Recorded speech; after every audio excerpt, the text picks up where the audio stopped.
महाराष्ट्रातील ताज्या घडामोडी पाहण्यासाठी लाईव्ह 24 तास न्यूज चॅनलला सबस्क्राईब करा आणि बेल आयकॉनवर क्लिक करा। आम्हाला बोरोड्याचा गड बालाजी दादा आणि शीतलताई जिंकतील अशी आमची अपेक्षा आहे आणि ह्या माणसांचा म्हणजे मेळावा बघून किंवा हा प्रचार बघून 100% आमचे शीतलताई आणि बालाजी दादा निवडून येतील ह्याची 100% हमी मी या ठिकाणी देऊ इच्छिते। कारण महिलांची एक रणरागिणी, महिलांचा एक विकास करणारी किंवा अखंड समाजाचा विकास करणं किंवा एक खडा आवाज, खडे व्यक्तिमत्व असं त्यांच्यातून आम्हाला दिसून येतं। त्यामुळे शीतलजींचा विजय होईल असं मी सांगू इच्छिते। ती 3 गट एकत्रपणे लढत आहेत कारण त्यांना दादांची भीती आहे, म्हणून त्यांची भीती आहे, म्हणून ते 3 गट एकत्र लढत आहेत याचीही मी हमी देते।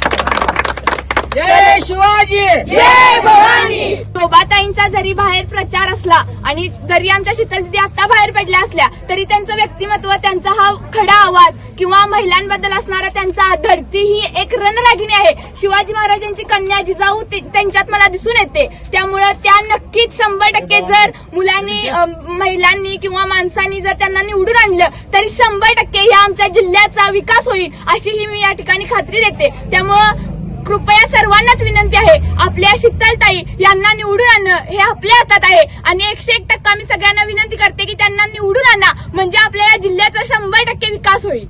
महाराष्ट्रातील ताज्या घडामोडी पाहण्यासाठी लाईव्ह 24 तास न्यूज चॅनलला सबस्क्राईब करा आणि बेल आयकॉनवर क्लिक करा।